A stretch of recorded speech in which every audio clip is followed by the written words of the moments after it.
دستگیر یا غوث اعظم دستگیر رونق کل اولیاء یا غوث اعظم دستگیر رونق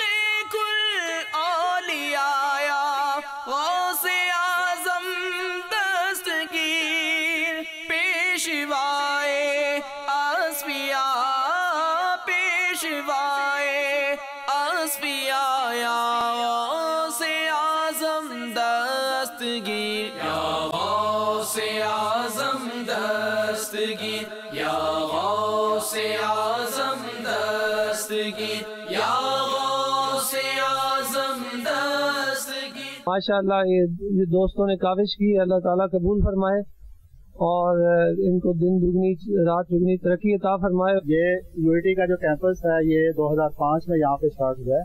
اور الحمدللہ یہ باپا کا فیضان ہے، یہ دعوت اسلامی والوں کی نسبت ہے کہ 2005 سے ہی ہمارا یہ سالانہ جو سرکار علیہ الصلوۃ والسلام کی ولادت کی خوشی میں جو جشن یا جو میلاد ہوتا ہے تو اس میں باپا کا فیضان، رکن شورا کا فیضان اور جتنے بھی دعوت اسلامی کے ذمہ داران ہیں ان کا جو ہے وہ دعوت اسلامی کے ذریعے یہاں پہ اسٹوڈنٹس جتنے بھی لوگ ہیں ان سے کوآپریشن اور باپا کا جو خصوصی فیضان ہے جس کی وجہ سے جو لاکھوں ہزاروں کروڑوں کی عوام جو ہے وہ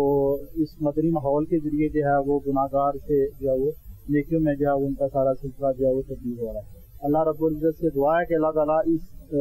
تحریک کے بانی دعوت اسلامی امیر اہل سنت کی عمر جو ہے اس کو دراز فرمائے اور خاتم حیات ان کا سایہ جو ہے وہ سب کے سروں میں قائم رہے۔ آج مدنی اجتماع ہوا، اس میں ہم نے شرکت کی اور اللہ کے فضل سے ہمیں بہت کچھ دیکھنے کو ملا۔ اس میں جو سب سے بڑی بات ہے اس میں گناہوں سے بچنے اور نیکی کرنے کی مطلب انسان میں ایک نیا جذبہ اور جوش پیدا ہوا ہے۔ میں یہی کہتا ہوں کہ انشاءاللہ اس جیسا میلاد ہر سال ہوتا رہے اور جن لوگوں نے کہ اللہ تعالیٰ ان کو اچھے فیصلہ دے۔